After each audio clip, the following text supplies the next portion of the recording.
Ar ôl poblogrwydd cynllun diwetha, dwi wedi meddwl gallwn ni wneud un bach cloi arall ar gyfer Santes Dwynwen.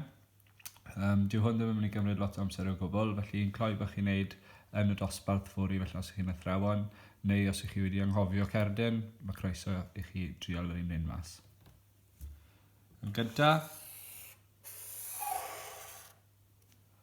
newch galon, torrwch chi'n hanner, 2 linell lawr, gan gofio bod yr ail un yn y canol, a wedyn y trydydd un yn gwneud siap R, a wedyn y gwaelod torrwch hwnna'n hanner, a wedyn mynd i wneud Caru Ti, felly yn y bocs cyntaf, i wneud y C, yr ail bocs, i wneud yr A, mae R dyn ni'n barod, i wneud yr I gwpan, lawr o'r top, wedyn ni'n wneud T,